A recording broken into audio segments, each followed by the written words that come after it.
শুআয়ব আলাইহিসসালাম কালামুল্লাহ মাজিদে বর্ণিত ২৫ জন নবীর মধ্য থেকে তিনি অন্যতম একজন নবী, যাকে আল্লাহ রাসূল সাল্লাল্লাহু আলাইহি ওয়াসাল্লাম খতীবুল আম্বিয়া বলে ভূষিত করেছেন।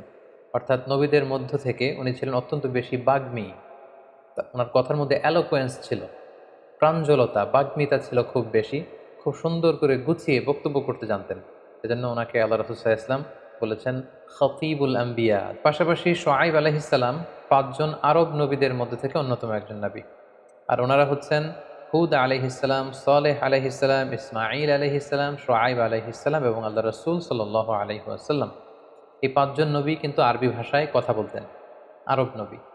যদিও ইসমাঈল আলাইহিস সালামের ব্যাপারে বলা হয় যে তিনি অনারব, কিন্তু তিনি ছোটবেলায় যেহেতু আরব দেশে চলে এসেছেন, আরবি ভাষা শিখেছেন এবং আরব অঞ্চলে বিশেষ করে মক্কা, ইয়ামানে উনি দাওয়াতি কাজ করেছেন।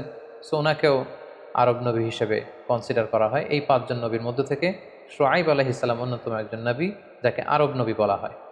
পাশাপাশি মূসা আলাইহিস সালাম, তার শ্বশুর ছিল এই শুআয়ব আলাইহিস সালাম, এ মর্মেও অনেকে মতামত পেশ করেছেন। এর মধ্যে উল্লেখযোগ্য হচ্ছেন আল হাসান আল বসরি এবং ইমাম মালিক রাহিমাহুল্লাহ। যদিও এ ব্যাপারে মতানৈক্য রয়েছে, অন্যান্য অনেক স্কলাররা বলেছেন যে না, মূসা আলাইহিসসালাম যেই রজুলুন সলেহ অর্থাৎ নেককার বৃদ্ধ লোকের মেয়েকে বিয়ে করেছিলেন, তিনি হচ্ছেন অন্য একজন লোক, তিনি শুআয়ব আলাইহিসসালাম ছিলেন না। সূরা কসাসে যে ঘটনাটা এসেছে যে মূসা আলাইহিসসালাম একজন লোককে হত্যা করে মিশর থেকে তিনি যখন পালিয়ে মাদিয়ানে চলে আসলেন, তখন তিনি ২ জন কন্যাকে দেখতে পেলেন, তারা বসে আছে, তারা ছাগলকে পানি পান করাতে পারছেন না। মূসা আলাইহিস সালাম সাহায্য করলেন। তারপর এই মেয়েদের বাবা মূসা আলাইহিস সালামকে ডেকে পাঠালেন। এই যে বাবা, তিনি কে ছিলেন? তিনি কি শুআয়ব আলাইহিস সালাম ছিলেন নাকি অন্য কেউ? কেউ কেউ মত পেশ করেছেন যে তিনি শুআয়ব আলাইহিস সালাম ছিলেন, আবার অনেকে বলেছেন যে না। বিশেষ করে ইবনু কাসিরের বর্ণনার দিকে যদি আমরা খেয়াল করি, তিনি বলেছেন যে না, মূসা আলাইহিস সালামের শ্বশুর তিনি শুআয়ব আলাইহিস সালাম ছিলেন না, বরং অন্য কেউ ছিলেন। কিন্তু ইমাম মালিক আলাইহি রাহমা এবং হাসান আল বসরি আলাইহি রাহমা, ওনারা সহ আর অনেকে মতামত পেশ করেছেন যে না, শুআয়ব আলাইহিস সালামই ছিলেন মূসা আলাইহিস সালামের শ্বশুর। শুআয়ব আলাইহিস সালামকে আল্লাহ তাআলা মাদিয়ান এলাকায় পাঠিয়েছেন। কোরআনের বিভিন্ন জায়গায় আল্লাহ তাআলা বলেছেন ওয়া ইলা মাদিয়ানা আখাহুম শুআয়বা, আমি মাদিয়ান ভূখণ্ডে, মাদিয়ান এলাকাতে শুআয়ব আলাইহিস সালামকে নবী হিসেবে প্রেরণ করেছি। এবং এই মাদিয়ান এলাকাটি কোথায়? এটি হচ্ছে আরাবিয়ান পেনিনসুলার একেবারে নর্দার্ন সাইডে অবস্থিত, আরব উপদ্বীপের একেবারে উত্তর দিকে অবস্থিত, যেটি বর্তমানে সৌদি আরবের তাবুক শহর এর খুব কাছাকাছি একটি এলাকা। এই মাদিয়ান এলাকাটিকে, এই এলাকার লোকজনকে আসহাবু মাদিয়ান বলার পাশাপাশি আসহাবুল আইকাও বলা হয়। আইকা মানে হচ্ছে এক ধরনের গাছ। মুফাসসিরিন ইকরাম বলেছেন ওই এলাকাটি ঘন গাছে, নিবিড় ঘন গাছে পরিবেষ্টিত ছিল, এই জন্য এই জায়গাটাকে বলা হয় আইকা। আর এখানে যারা বাস করতো তাদেরকে বলা হতো আসহাবুল আইকা। আবার কেউ কেউ বলেছেন, অনেক মুফাসসিরিন ইকরাম, যে আইকা হচ্ছে একটি গাছের নাম। মাদিয়ান এলাকার লোকরা সেই গাছের পূজা করত, ওই গাছের উপাসনা করত, ফলে তাদেরকে আসহাবুল আইকা বা আইকাবাসী বা জঙ্গলের অধিবাসী বলে অভিহিত করা হয়েছে। কালামুল্লাহ মাজিদে যে ৬টি জাতিগোষ্ঠীকে আল্লাহ তাআলা তাদের পাপের কারণে, অন্যায়ের কারণে আযাব দিয়ে ধ্বংস করেছেন, তার মধ্যে অন্যতম একটি হচ্ছে শুআয়ব আলাইহিস সালামের কওম, অর্থাৎ আহলু মাদিয়ান বা আসহাবুল আইকা। এই মাদিয়ানবাসীরা, তারা ব্যবসায়ী হিসেবে খুব খ্যাতিমান ছিল তখনকার সময়ে, এবং ব্যবসায় তারা অনেক সমৃদ্ধি অর্জন করেছিল।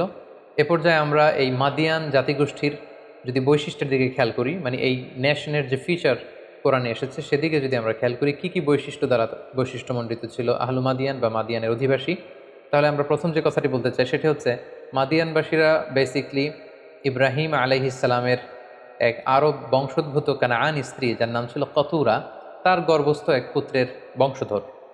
আমরা ইব্রাহিম আলাইহিস সালামের ২ জন স্ত্রীর কথা খুব বেশি শুনেছি, এক হচ্ছে হাজেরা, আরেক হচ্ছে সারা। কিন্তু কানাআনি বংশোদ্ভূত ওনার কিন্তু আরেকজন স্ত্রী ছিল, যার নাম ছিল কতুরা।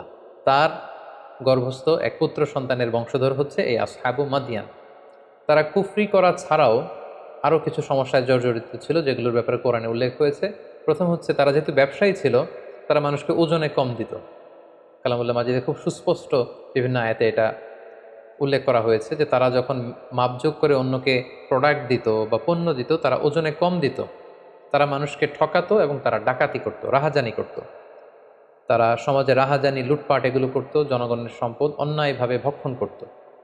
এই ছিল মাদিয়ান জাতিগোষ্ঠীর ফিচার বা বৈশিষ্ট্য। তাদের এই পাপ কাজ থেকে ফিরিয়ে আনবার জন্য আল্লাহ তাআলা এই মাদিয়ান জাতিগোষ্ঠীর কাছে সাইয়েদনা শুআয়ব আলাইহিস সালামকে প্রেরণ করেছেন। তিনি সেখানে কিভাবে দাওয়াত দিলেন এ ব্যাপারে কালামুল্লাহ মাজিদে খুব সুন্দরভাবে উল্লেখ রয়েছে। যেহেতু তিনি ছিলেন খতিবুল আম্বিয়া, নবীদের মধ্যে সবচেয়ে বেশি বাগ্মী, বক্তব্যদানে পারদর্শী, তিনি কিভাবে ওনার বক্তব্যের প্রাঞ্জলতা দিয়ে ওনার এলাকাবাসীকে দাওয়াত দিয়েছেন আমরা সেটাই এবার শুনব।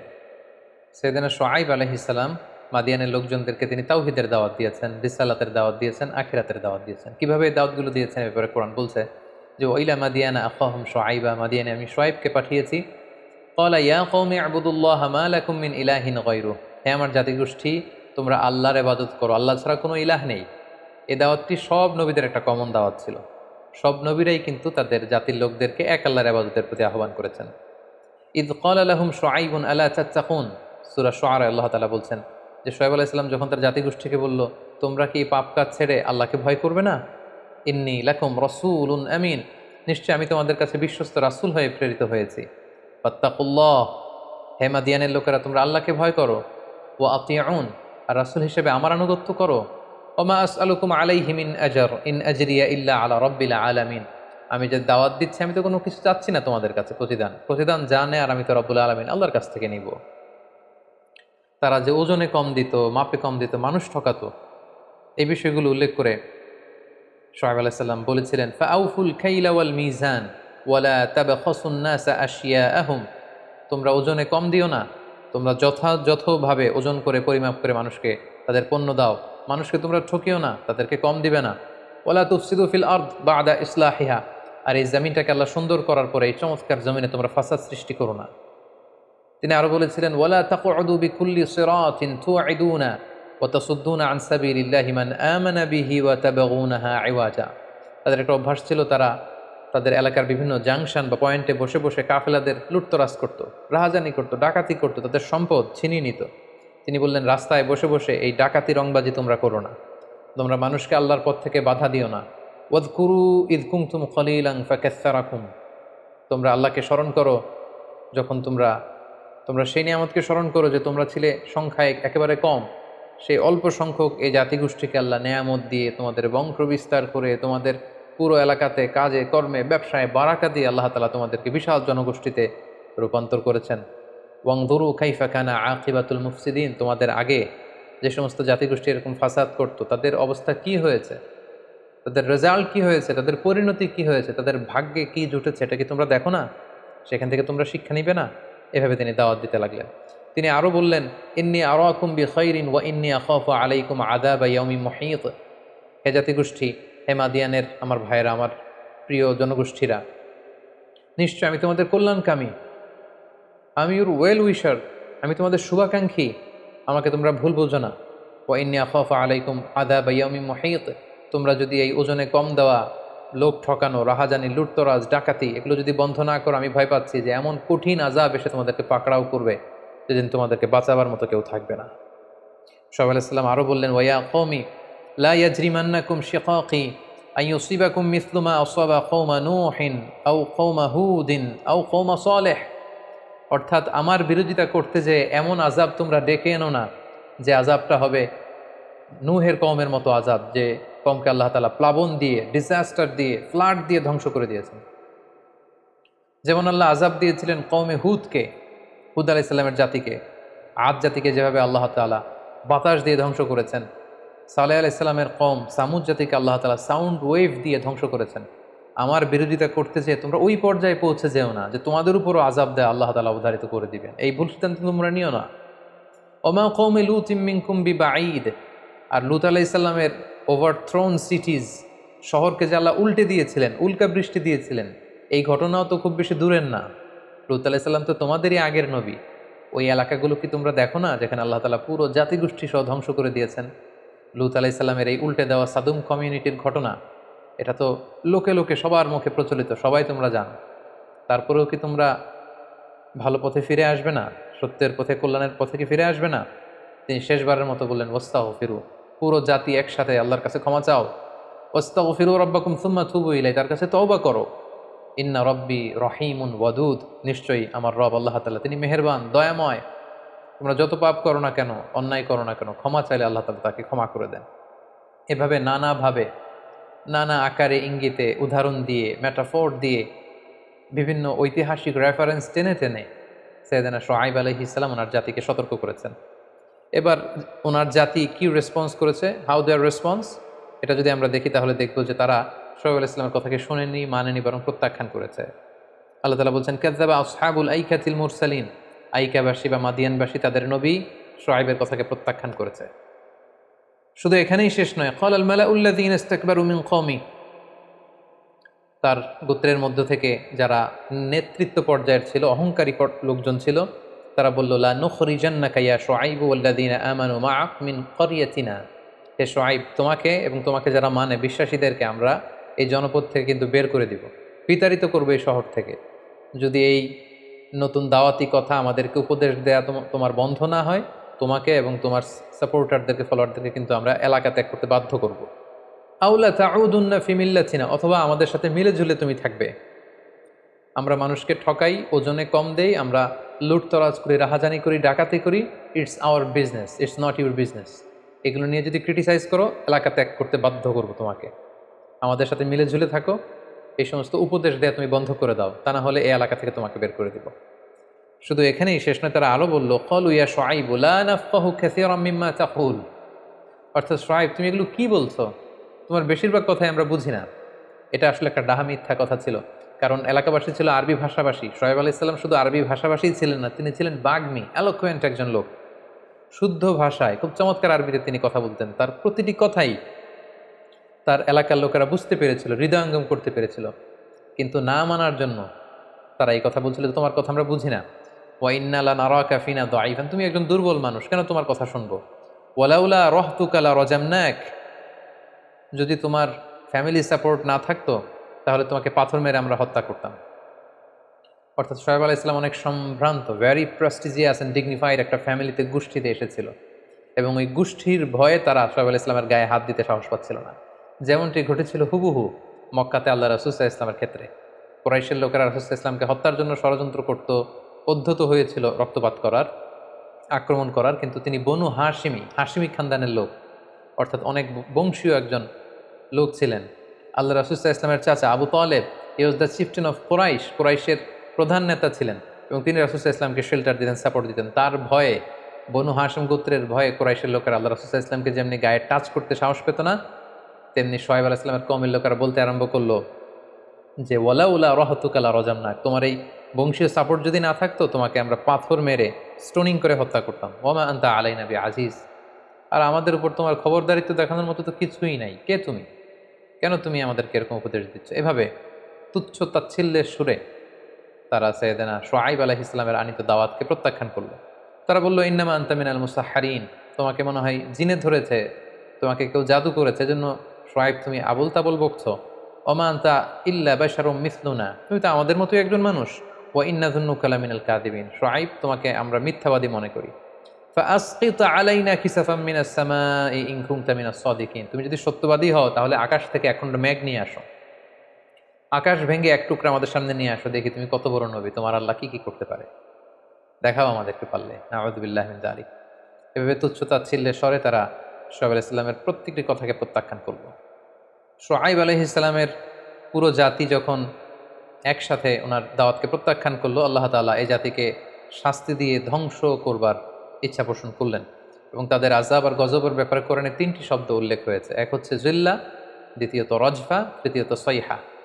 জিল্লা মানে মেঘের ছায়া, রজফা মানে ভূকম্পন, আর সয়হা মানে বিকট আওয়াজ, সাউন্ড ওয়েভ, বিকট নিনাদ। ব্যাপারটি কেমন ছিল আমরা সরাসরি কোরআন থেকে শুনি। শুআয়ব আলাইহিস সালাম তিনি বললেন, সর্বশেষে বললেন ওয়া কওমি আমালু আলা মাকানাতিকুম ইন্নী আমিল, হে জাতিগোষ্ঠীর লোকেরা, শেষবারের মতো বলছি, তোমরা যাই করো না কেন, তোমরা তোমাদের কাজ করো, আমি আমার দাওয়াত দিয়েই যাব, আমি আমার মিশন ভিশন নিয়ে এগোতেই থাকবো। তবে জেনে রাখো সাউফা তা'লামুনা মান ইয়াতিহি আযাবু ইউখজিহি ওয়া মান হুয়া কাযিব, তবে অচিরেই যখন আযাব গজব আসবে তখন তোমরা জানতে পারবে যে কে মিথ্যাবাদী ছিল। যখন এই আযাব এসে তোমাদেরকে অপদস্থ করবে তখন তোমাদের চোখ খুলবে। ওয়ারতাকিবু ইন্নী মাআকুম রাকিব, অপেক্ষা করো, আমিও অপেক্ষা করছি, দেখো কি হয়। ফাকাযযাবুহু ফাআখাযাহুম আযাবু ইয়াউমিয যুল্লাহ ইন্নাহু কানা আযাবু ইয়াউমিন আযীম। শুআয়ব আলাইহিস সালামের কথা যখন সবাই প্রত্যাখ্যান করলো, আল্লাহ তাআলা আযাব আর গজব পাঠালেন। আযাব আর গজবটা কেমন ছিল? মুফাসসিরিনে ইকরামগণ বলেছেন যে পুরো মাদিয়ানবাসীদের উপরে আল্লাহ তাআলা প্রচণ্ড অগ্নিদগ্ধ গরম পাঠিয়ে দিলেন এবং টানা 7 দিন এই প্রচণ্ড গরমে এলাকাবাসী ছটফট করতে আরম্ভ করলো, অস্থির হয়ে গেল, তৃষ্ণায় গরমে পেরেশান। টানা 7 দিন এই গরম বাতাস, গরম ওয়েদার, গরম অবস্থার মধ্য দিয়ে নাভিশ্বাস, মারা যাওয়ার মতো অবস্থা। সবাই তখন হাই হাই করতে আরম্ভ করলো, এত প্রচণ্ড গরম আল্লাহ তাআলা পাঠালেন। 7 দিনের প্রচণ্ড এই গরম শেষে তখন আল্লাহ তাআলা একটা বিশাল মেঘের খণ্ড পাঠালেন, যেটাকে বলা হচ্ছে ইয়াউমুদ্দুল্লাহ। অর্থাৎ ওই মেঘের ছায়ার ভেতরে আল্লাহ তাআলা এবার একটা কুলিং সিচুয়েশন পাঠালেন, প্রচণ্ড ঠান্ডা বাতাস বইতে আরম্ভ করলো। সবাই তো আনন্দে মাতোয়ারা, যে গরম থেকে আমরা বাঁচতে শুরু করেছি, এই তো ঠান্ডা বায়ু। ওই ঠান্ডা বাতাসকে উপভোগ করবার জন্য ওই হিমেল বাতাসের নিচে, মেঘের নিচে যে তারা আশ্রয় নিল। সেই মেঘের নিচে যখন তারা আশ্রয় নিল, তখনই আল্লাহ তাআলা আযাব পাঠালেন। আযাবের প্রথম ধাপ ছিল রজফা। আল্লাহ বললেন ফাকাযযাবু, তারা যেহেতু শুআয়বকে অস্বীকার করেছে, ফাআখাযাতহুমুর রজফা ফাআসবাহু ফি দারিহিম জাসিমিন। আল্লাহ প্রচণ্ড একটা ভূকম্পন, ভাইব্রেশন, একটা জালজালা, আর্থকোয়েক দিলেন। ওই আর্থকোয়েকে সবাই একসাথে চিৎপটাং হয়ে জমিনে পড়ে রইল। এরপর সাইয়েদনা জিবরাইল আলাইহিস সালামকে আল্লাহ তাআলা পাঠালেন। তিনি একটা বিকট নিনাদ, গগন বিদারে চিৎকার দিলেন। ওই চিৎকারের আওয়াজে, ওই সাউন্ড ওয়েভে পুরো মাদিয়ানবাসী কানের পর্দা ফেটে সব লাশ হয়ে পড়ে রইল। আল্লাহ তাআলা বলছেন, ওয়ালাম্মা জাআ আমরুনা, যখন আযাব আমি পাঠালাম মাদিয়ানবাসীদের উপর, নাজ্জাইনা শুআইবান ওয়াল্লাযিনা আমানু মাআহ, আমি শুআইবকে এবং বিশ্বাসীদেরকে মুক্ত করলাম, সেফ জোনে নিয়ে গেলাম, বিরাহমাতিম মিন্না, বিশেষ রহমতে আমাদের পক্ষ থেকে। ওয়া আখাযাতিল্লাযিনা যালামুস সাইহা, আর যারা জালেম তাদের উপর এই সাইহা, বিকট আওয়াজ, বিকট চিৎকার, বিকট সাউন্ড গ্রেনেড দিয়ে আমি ধ্বংস করে দিলাম। ফাআসবাহু ফি দিয়ারিহিম জাসিমিন, সবাই সেখানে মরে লাশ হয়ে পড়ে রইল। কেমন ছিল তাদের অবস্থা? কাআল্লাম ইয়াগনাউ ফিহা, তারা যে একটা জাতিগোষ্ঠী, একটা নেশন, একটা মাইটি নেশন যে সেখানে ছিল, দেখে বোঝারই উপায় নেই যে এখানে একটা জাতিগোষ্ঠী ছিল। ধ্বংস করে আল্লাহ সব শেষ করে দিলেন। আলা বু'দাল লিমাদিয়ানা কামা বা'iদাত সামুদ, আল্লাহ তাআলা বললেন মাদিয়ান জাতিগোষ্ঠীকে আমি এভাবে ধ্বংস করলাম যেভাবে সামুদ জাতিগোষ্ঠী ধ্বংস হয়েছে। কারণ সামুদ জাতিগোষ্ঠীকেও আল্লাহ তাআলা এই বিকট আওয়াজ দিয়ে একেবারে ধ্বংস করে দিয়েছেন। এবং ঠিক এভাবেই এই আসহাবুল আইকা বা আসহাবু মাদিয়ান বা শুআয়ব আলাইহিস সালামের এই জাতিগোষ্ঠীর পতন ঠিক এভাবেই মাদিয়ান এলাকার মধ্যে ঘটেছে। সম্মানিত, শুধু এ পর্যায়ে আমরা কিছু লাইফ লেসন নেওয়ার চেষ্টা করব শুআয়ব আলাইহিস সালামের জীবনী থেকে। প্রথম যে লেসনটি আমরা পাই সেটা হচ্ছে, আমরা যারা ব্যবসা করি, আমরা যদি প্রোডাক্ট দেওয়ার ক্ষেত্রে প্রোডাক্টে কোনো খুঁত থাকার পরেও সেটা মানুষকে না জানাই, আমরা যখন পণ্যে কোনো ভেজাল মিশিয়ে দেই, আমরা যখন কাউকে ওজনে কম দেই, পরিমাপে মাপে ঝোঁকে কম দেই, 5 কেজির পণ্য যখন আমরা 4.5 কেজি দিয়ে এটাকে 5 কেজি বলে চালিয়ে দিতে চাই, এটা কিন্তু সুস্পষ্ট একটা ডিসিভিং, এটা একটা চিটিং। আমরা চিট করছি তার সাথে। এবং আপনি যদি আপনার ব্যবসাতে চিট করেন, তাহলে আল্লাহ তাআলা লানত-প্রাপ্তদের অন্তর্ভুক্ত আপনি হয়ে গেলেন। আল্লাহ তাআলা কোরআনের বিভিন্ন জায়গায় বলেছেন, ওয়াইলুন লিল মুতাফফিফিন, যারা ওজনে কম দেয় তাদের জন্য ধ্বংস, তাদের জন্য লাআনাত। আল্লাহ তাআলা তাদেরকে অভিসম্পাত করেছেন এবং এটা অনেক বড় ধরনের কবিরা গুনাহ। তাই আমরা যারা ব্যবসা করি, আমরা যেন কাউকে না ঠকাই, আমরা যেন কাউকে ওজনে কম না দেই। সে যতটুকু পাওয়ার উপযুক্ত, যতটুকু তাকে দিতে হবে, সেই পরিমাপই যেন আমরা দিই।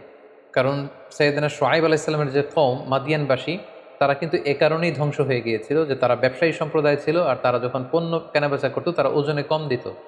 তাই ওজনে কম দেয়া এটা অনেক বড় ধরনের একটা পাপ কাজ, যেটা কবিরা গুনাহ, এবং এ কারণেই এই জাতিগোষ্ঠীটি ধ্বংস হয়ে গিয়েছিল। তাই আমরা যারা ব্যবসায়ের সাথে জড়িত, আমরা যেন কখনো ওজনে কম দিয়ে আমাদের ক্রেতাদেরকে না ঠকাই। দ্বিতীয় যে শিক্ষাটি আমরা পাই সেটা হচ্ছে, আমি যদি কাউকে ব্যবসায় ঠকিয়ে প্রফিট করি, এটা সরাসরি আমার জন্য একটা হারাম উপার্জন। আর হারাম উপার্জন দিয়ে যে নিজেকে বড় করে বেড়ে ওঠে, ওই দেহ কখনো জান্নাতে যাবে না। বাইহাকির শুআবুল ঈমানে একটি হাদিস এসেছে, আল্লাহ রাসূল সাল্লাল্লাহু আলাইহি ওয়াসাল্লাম বলেছেন যে লা ইয়াদখুলুল জান্নাতা জাসাদুন গুযিয়া বিল হারাম, অর্থাৎ যেই দেহ হারাম খেয়ে বর্ধিষ্ণু হয়েছে, যেই দেহ হারাম খেয়ে বড় হয়েছে, ওই দেহ কখনো জান্নাতে প্রবেশ করবে না। তাই এই হারাম থেকে যেন আমরা আমাদের নিজেদেরকে বাঁচিয়ে রাখার চেষ্টা করি। 3 নম্বর যে লাইফ লেসনটি শেয়ার করব সেটি হচ্ছে, যারা হারাম খায় তাদের দোয়া কবুল হয় না।